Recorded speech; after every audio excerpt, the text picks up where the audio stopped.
大家好啊，我係阿 David，咁我係一位物理治療師嚟嘅。我咧係喺香港理工大學畢業，咁畢業之後咧，我喺香港工作咗幾年啦。後來有機會去咗澳洲進修，咁啊喺澳洲咧學到更加多有關於物理治療嘅知識。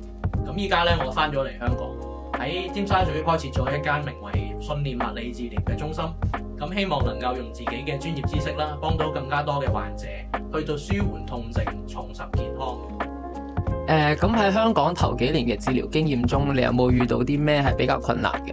咁樣嘅，我喺香港咧頭幾年做物理治療師嘅時候咧，我係發現好多時候咧，大家都係跟住一啲標準嘅程序去到做嘅，處理一啲常見嘅痛症，例如頸痛、腰痛嗰啲咧，其實都係好似有晒 protocol 咁樣去到做啦。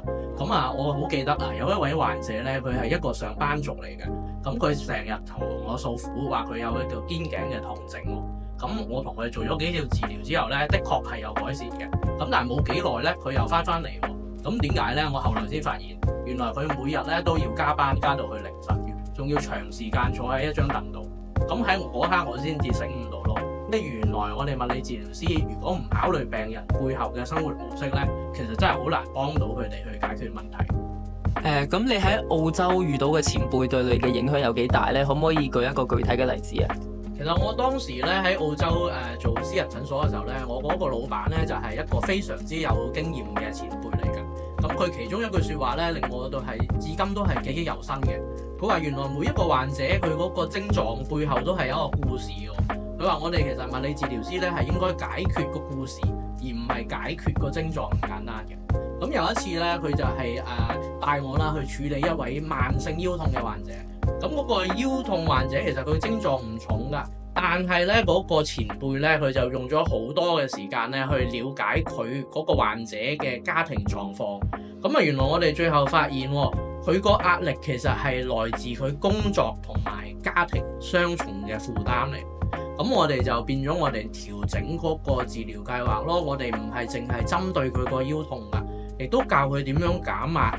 譬如話點樣去到做一啲深呼吸去到調整啊，係啦，有啲普拉提嘅運動啊都可以幫到佢啊咁樣。咁後來咧，我哋發現呢個患者原來佢嘅康復，佢唔係淨係身體上腰痛嘅減輕嘅，亦都係佢心理上佢壓力係少咗。咁呢件事咧就令我深刻咁樣體會到，其實我哋全面咁樣去治療一個人，而唔係淨係治療個症狀係好重要嘅咯。咁你喺推行個人化治療嘅過程中，有冇啲困難係你覺得需要克服嘅咧？我諗其中一個啦，喺香港最大嘅障礙啊，其實咧就係時間嘅成本啦。始終香港係一個好繁華嘅城市。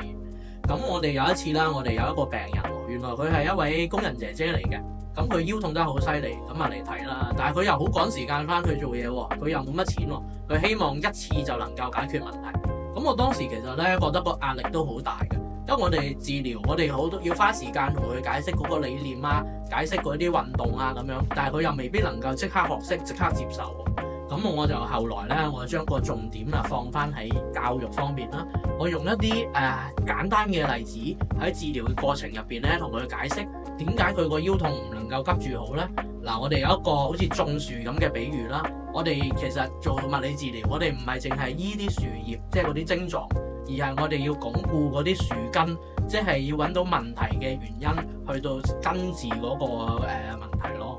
咁佢呢位工人姐姐，佢聽完之後咧，佢願意配合喎，佢好耐心咁樣去到學咗呢啲嘢。咁過咗冇一排啦，佢又 WhatsApp 同我哋講翻，原來真係有好翻喎咁樣咯。咁你希望你嘅病人喺診所入邊可以獲得點樣嘅變化或者體驗咧？我哋開設一個信念物理治療啦。其實我哋希望咧，嗰啲患者喺我哋呢個中心，唔單止能夠感受到咧嗰個疼痛嘅舒緩啦，而係感受到全方位嘅關懷嘅。我希望佢哋能夠咧重新認識到身體啦，了解我哋嗰個健康嘅平衡，並且通過治療咧，佢重拾翻對佢生活嗰個信心。譬如話佢哋可以有翻信心去到做運動啊，去到回復佢哋日常嘅生活啊咁樣咯。